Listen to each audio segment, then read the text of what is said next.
All right, guys, we're back. We're here to do Married at First Sight, season 16, episode 17. So we're still on the getaway, and one of the first scenes that they show is Kirsten, Nicole, Chris, and Shaq going to take pictures. And while they're putting looking for their costumes, they're all talking about their relationship. Chris and Nicole are talking about the move that they have to make. Nicole wants to really work hard to use this time that they're together in one place to try and look for a place that will take all of the dogs and then together that that works, for them. And I really understand where she's coming from because it is going to be more difficult for them to coordinate when they're living in separate places and doing, the whole 3 nights over here and 3 nights, over there kind of thing. But Chris doesn't see the same thing that she sees. So there's a conflict that brewing on the horizon, for that. Because Nicole is very headstrong. And I can see her like a dog with a bone on this subject. Looking at it, I would just recommend for her to just let it go. Because if a fire is set under Chris because she's not there anymore, then he's going to really start to come on to her, page.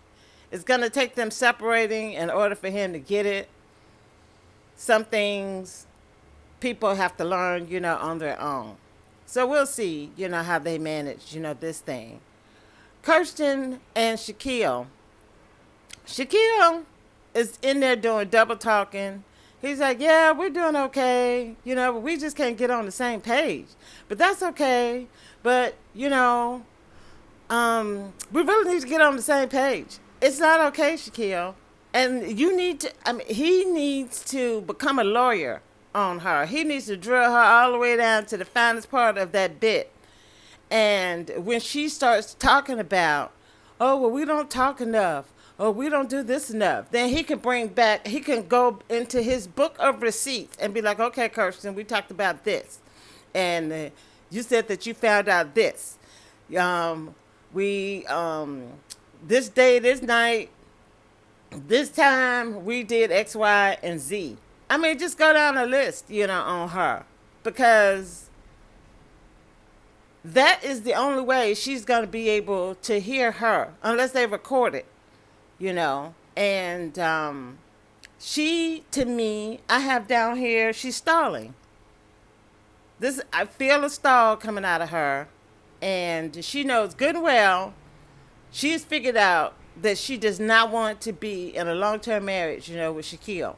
And I'm going to skip ahead. And Rudy asked her, and I know some people don't like it because I call her Rudy, but black people call each other nicknames, all the time. And my nickname for her is Rudy. So, whatever.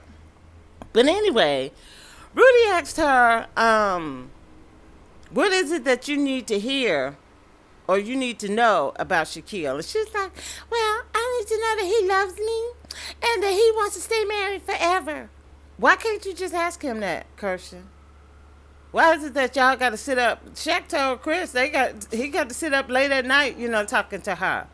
And he said, look, man, I got to go to bed. And she should understand that. She should be helping him go to bed. She's like, baby, look, okay, because I don't want to keep you up too late. We know you got to get up and go to work and go make that money. So I think it's very selfish of her with her kind of schedule to look at him and say, well, this is the time that we're going to bond and, talk to each other when she knows all the commitments and things, that this man has, throughout his day. So I'm not going to pontificate, on Kirsten right now because I just cannot, with this, with her.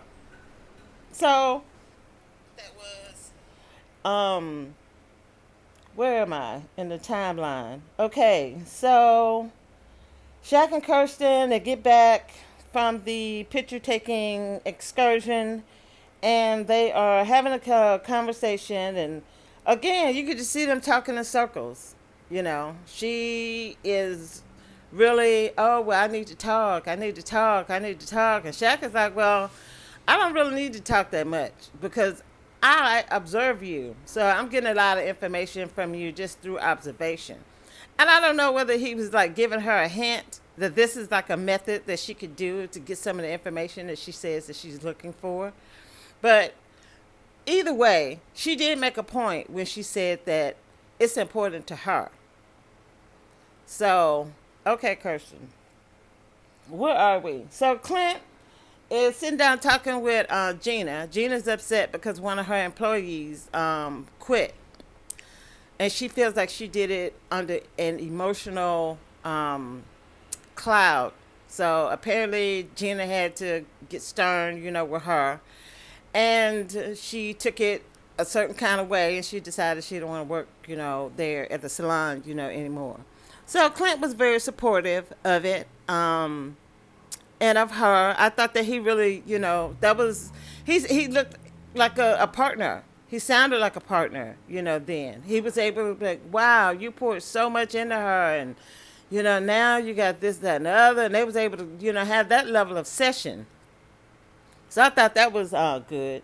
Gina was saying that, was it earlier? I think it was earlier, or maybe it's later, that during Clint's party going, oh yeah, it's when they went to the thing. She was talking about that he was having, a lot of fun on his birthday, on the evening of his birthday. Okay, so the next one I have is, Nicole and Chris, they went to mini golf, and that was a disaster. I don't know why Nicole was so into her head and into her feelings about mini golf, but okay. And see, this is why she gets on a lot of people's nerves. And I hope that Chris is not one of them, because I remember Chris when when the season began, and he didn't seem this cool and this, relaxed like he is, now. And when he started crying about them dogs, man, I ain't lying. I was looking at him like, if I had been with him, I don't know. I know that I wouldn't have been Nicole. I wouldn't have been like, oh my goodness, we had to be, Once I found out that it was about the dogs, then yeah, I would have had to do a whole complete rollback and be like, okay, wait a minute. This is something that we're going to figure out together. And she just, ran with it, and she allowed her dog to be the one to be the odd man out instead of, Chris having to do something, else with his dogs. And that was a huge thing.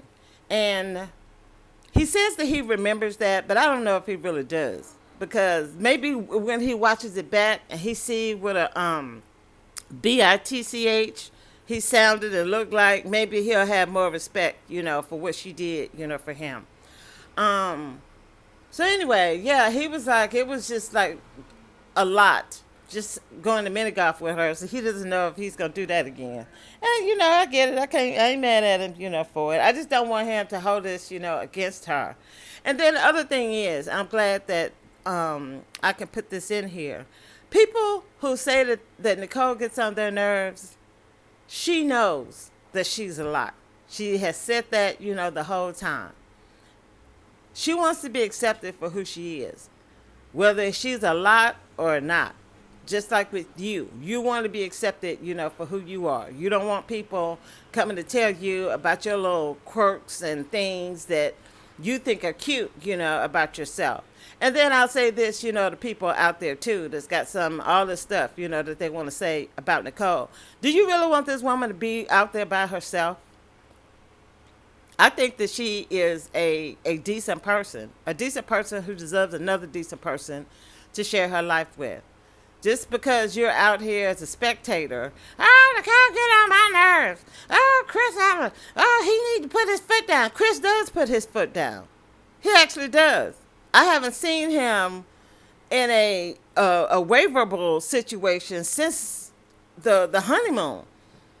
That man has been very, assertive. He's been assertive with Nicole. And for people to think that she's running over him or he's not speaking up, because he decided he wanted to put that dinosaur suit on with her at breakfast. It's just ridiculous. And black people, black people want to be accepted in America, and you're gonna have to learn how to accept people. If you want to be accepted, then you're gonna have to be accepting of other people. And it really breaks my heart when I hear us, denigrating, people over really superficial things. It needs to be something of substance if you're going to have a level of extra, with somebody. Make it something that is really worth it. I mean, you burn down so many bridges and you cut off so many opportunities because of superficial, stupid things that you probably get on somebody. If somebody gets on your nerves, I guarantee you get on somebody else's nerves the same way that you think that other person gets on your nerves. So think about that. So where are we? Okay, so Shaq has to leave because he has to be up early the next morning. So they pack and then they go out and have dinner and the conversation before they, have to take off that night. So then they go to Aries and Jasmine. He finally admits that he missed her. She was telling him about her thing. They went on a group excursion. He wasn't there that day.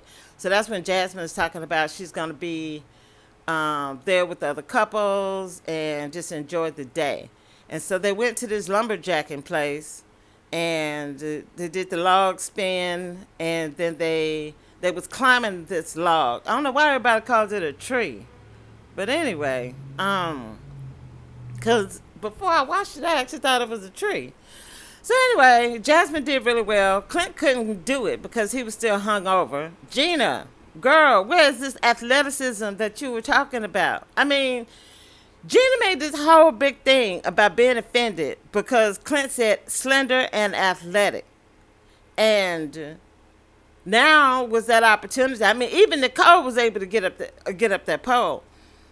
And she made it all the way up to the blue line. So, Gina, girl, where you at? I'm going to need to hear the holla. Girl, that was just piss and poor. So, you might need to really go back as you look back at this episode and really look at how mad you got because Clint, said what he said. So just, something for thought. So I thought that was good between Eris and Jasmine. Jasmine has some competitiveness, to her. Because when they were doing the Connect Four, and she was telling him about her, her breakout past that little blue line to get up to the white part of the pole, he was like, oh, yeah, well, you didn't win this. And then he did her with the Connect Four. And I'm like, I want to see Eris be romantic. I've not seen that out of him. I mean, I've seen jokester, I've seen asshole, I've seen, gaslighter. I've seen multiple things out of Eris. Romance, I'm waiting on it. I mean, you think about the honeymoon. Child, let me move on. Okay, so the dinner. Clint's still cooking. And apparently Clint is only using oil and salt. And there is a thing out there about white people who do not season their food. And for Clint to jump up and always say that he cooks this and he cooks that, for him not to understand the art of seasoning, that's interesting. He just said salt. He didn't even say pepper. Salt, pepper, and oil. Clint. Okay. So then they sit down and Jasmine pulls out her game and she's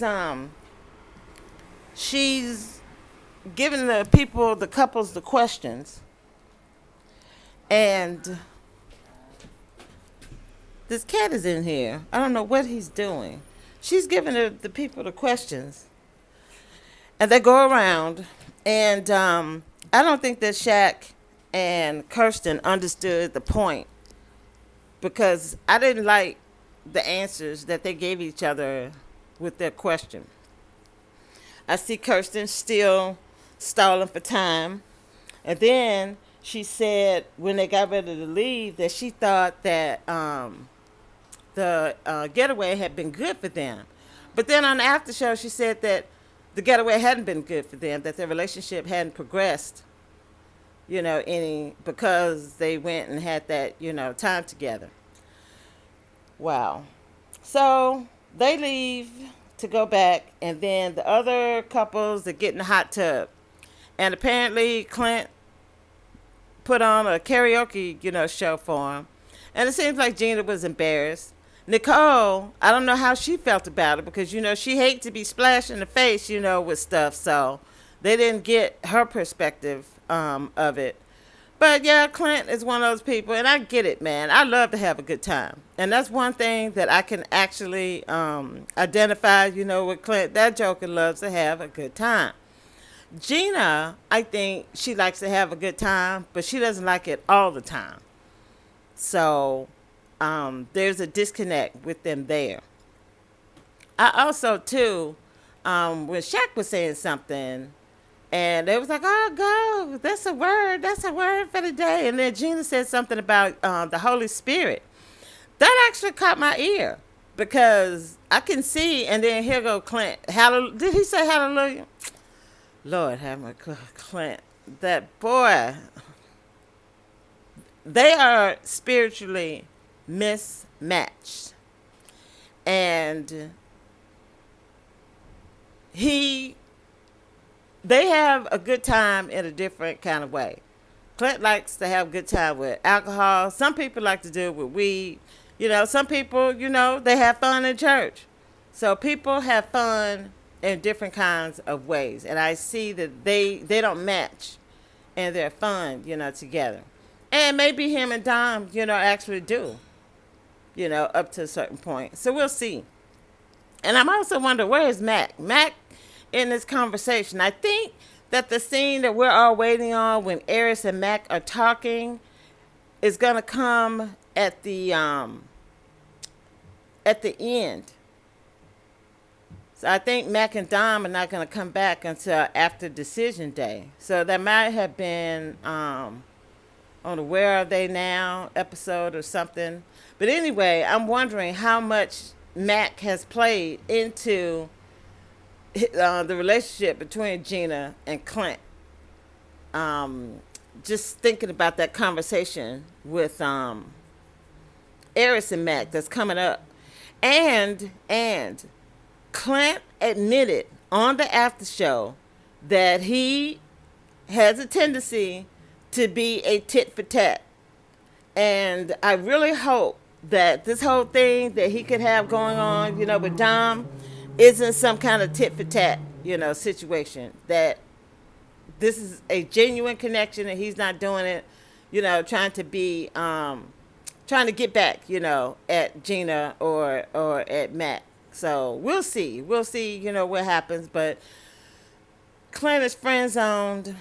Gina is not interested in him in a husband kind of way. She said that she didn't feel like he treated her like a wife. And I think that it's because Clint doesn't know how. And Clint hasn't really, I don't think he's really sought that. What he did for her when they were talking about the employee is something that he could have been doing the whole time. And it took him 7 weeks in order for him to be able to, for that light to be able to come on inside of him. So that was, in my opinion, a missed opportunity. And in this next episode, he's going to finally get this haircut that I've been talking about. That was another missed opportunity. I mean, people eat with their eyes. People do a lot, with their eyes. They are attracted to a person by eye. And he could have went and got that haircut when he got off the plane from the honeymoon. I mean, you talk about it took you this long to understand that you need to get a haircut. Okay, Clint. What else? Then I want y'all to go back and look at that video. It says the last dinner at the couples retreat or something like that. When it's time for Clint and Gina to ask their question, there's a look that happens. I want to say with Jasmine and with Kirsten, and there is a look that happens. So I want y'all to go back and get that.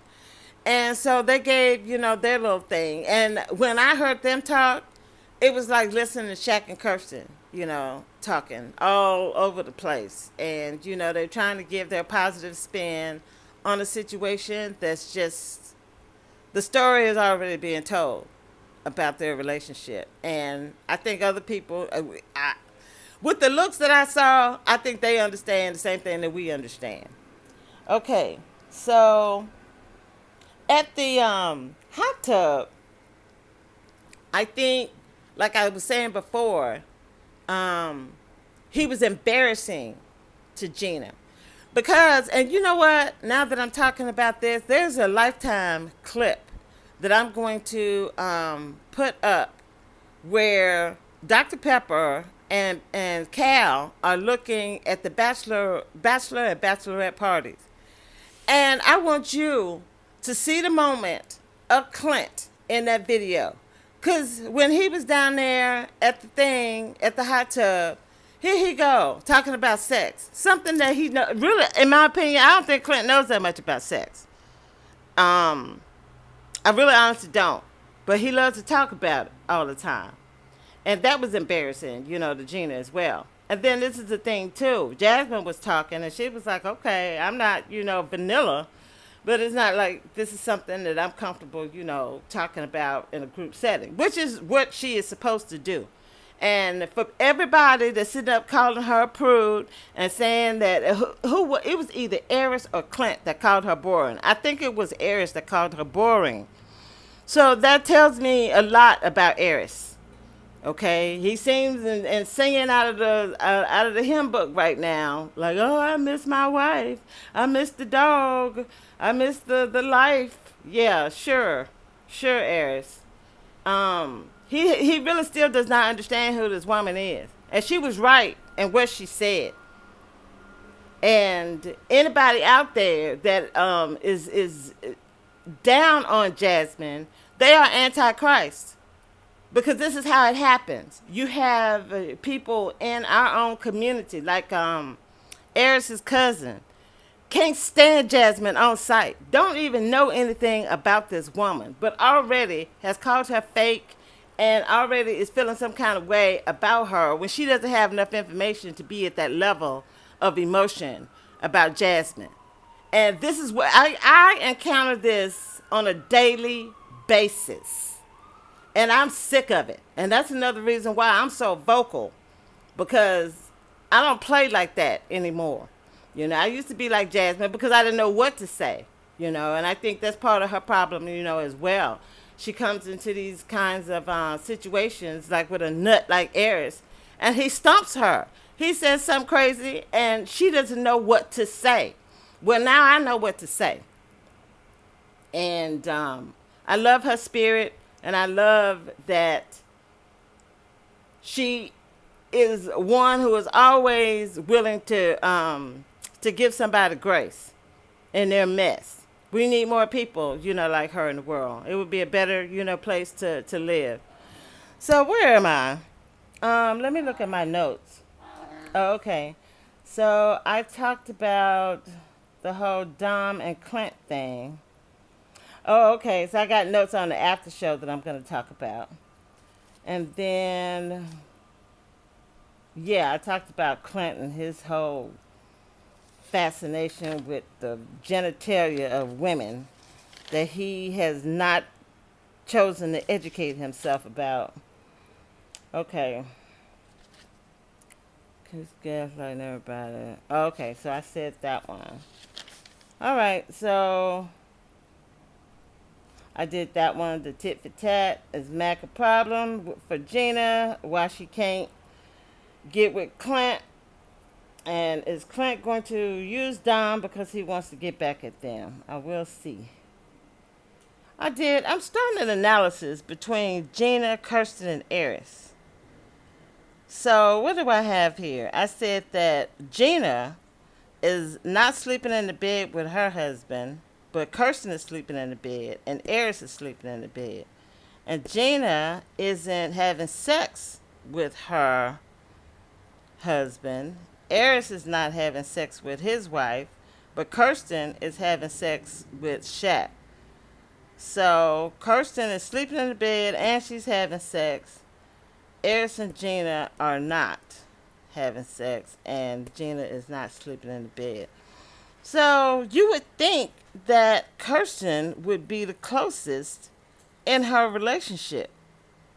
And I don't think she's any closer to Shaq than Gina is to Clint or that Eris is to Jasmine. That's interesting. That's interesting. And I want to see what everybody, is going to, because they all should be equally. I really do. I haven't been as hard on Gina as I've been on Kirsten and Eris. But yeah, I really do see a relationship there. And if Mac has something to do with Gina's attitude towards Clint, then yeah, I'm gonna have something else to say, about that. Okay. So we're looking at am I finished? Let me see. They haven't gone home yet. Okay, so yeah. They have breakfast. And it kind of bothers me because they be talking while the food is getting cold. I can't stand eating cold pancakes. Really. That is annoying for me. And this is where Nicole is asking Chris to be silly with her and do the dinosaur costumes. He should have just said no, because his whole attitude sucked. So just say no. If you're not going to do it and be, a participant, then just don't do it. My goodness. And so then everybody went home. And the after party. So it was Eris, Kirsten, and Clint. And Rudy had to end up giving Clint some seasoning to help him with his culinary, love language. And Kirsten, how do you know that cooking is Clint's love language? What's Shaq's love language? I don't know what it is with black people and Clint. I don't know. Shaq, if you go back and look, when Shaq and Chris are getting dressed, and Chris said, "Oh, we should have had these," we had the fashion show. He was like, "Yeah, we could have outshined Clint." Clint was last, Shaq. You actually did outshine Clint. You were the next runner up in front of him. What is this fascination that's happening with these people and these people that's watching this show with Clint? I mean, Clint is cool, but Clint ain't Jesus. They act like he walking around with a halo on his head and everything. And then, this is the thing too. So Gina actually understands the Holy Spirit. And Clint knows nothing. He knows absolutely nothing. So people are actually more on the side of a heathen. Clint is a heathen than they are with the person that actually knows who the Holy Spirit is. This is how backwards we are. And I was kind of shocked that Gina said something, about the Holy Spirit. I was like, what? I didn't know that. I didn't get that, from her. So that was interesting. But yeah, Kirsten, tell me what Shaq's love language is. My goodness. She got on my nerves on this after show. Let me hurry up. What am I doing? Okay.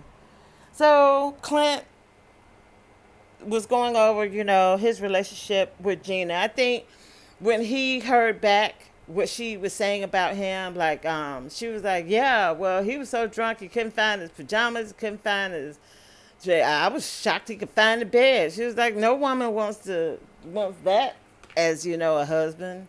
It's like, well, and I think the way that she phrased it really hurt his feelings, because it seems like it's something that she's not saying to him. She's saying it to the group, but it's not coming off when they're spending their time, together. And then he says that Gina is different with the cameras on. Shaq said that about Kirsten, and Dom said that about McKinley. So we'll see what if that's brought up, during the reunion. And Kirsten, child, y'all just gonna have to go watch it. I mean, oh God, she still saying, "Well, I don't know if we're gonna be together. Shaquille and I, we." Okay. And then Eris was talking about him and Jasmine. He's giving the impression to Rudy that he is really trying and he's interested, and that, things are looking up, on the horizon, for them. What do I have written here? Do I have anything about Eris written down? Yeah, I do. Okay, yeah. It said he compliments Jasmine on her athleticism with the logging thing. He said he feels a shift, and he feels like Jasmine is more comfortable, because of his efforts. We'll see, Eris. Okay. I said that Kirsten said the retreat didn't help. And Clint said that it was nice to be smiling with Gina, and that Gina hasn't made him feel like a husband. Eris was using his cooking prowess to say what a great man Clint is, but Clint is only cooking with salt and oil. Eris, salt and oil. That ain't no love. I mean, you need some butter, you need some seasoning to go with whatever it is, that you're cooking. If you're cooking Italian, you need those seasonings. If you're cooking Japanese or Chinese, you need those seasonings. Those things are all very important, and you need more than just salt and oil, Eris and Clint. That ain't love. Okay. I said the tit for tat admission. All right. And then what else do we have? Yeah, so I said for Kirsten with her late night conversation, she said, well, no, it was only 1 or 2 times. And Eris was like, that's a lot. And so, learn something new. So my thing with Shaq is, why did he allow Kirsten to always use this, we gotta talk, instead of coming back at her, well, I need to meet your family, I need to meet your family, because that helps me learn more about you, and I'm a family-oriented, person. He actually could have really pushed her on that harder than he did, and I think that was a missed opportunity for him, because they both could have got something that they wanted, if he had been assertive and told her what he needed this whole time, like she was been crying, we gotta talk. Okay. And then I said the question that Rudy asked her before, and that she said that she wants to know how he feels about her, the depth of his feelings for her, and if he really, really, really, really, really wants to stay, married. So, of course, we are coming up to decision day. Seems like they're going to prolong decision day like they did with this, like they did with the retreat. So, they got us on a string. I'm at 33 minutes. I think that's it. It's been a lot. I got to go over to my burnt out apartment and try to, figure out some stuff there. My landlord is giving me a hard time because he wants the stuff out. And my thing to him was, when I was asking him to let me back in, he couldn't be bothered. I couldn't talk to nobody. I couldn't do nothing. And now that he's on a different timeline, he's all in my butt trying to get me to come over there, on his time. And I'm like, look, man, we're going to have to figure this out together, okay? I'm not on your timetable, and you're not on mine. So I'm going over here for a couple of hours, today to see what I can get done. And then we're trying to finalize everything so I can get into this apartment. So actually, I still need prayer, and I appreciate, all of that and your patience, because I was supposed to have done this video, but it's been a week. So thank you for your time and attention. And if I forgot anything, child, I'll pick it up, on the. Oh, you know what? One thing that I will talk about, more is why aren't Kirsten and Shaq praying and putting their relationship before the feet of the Lord? Yeah, I'm going to write that down as a question. All right. Thank you guys. Take care.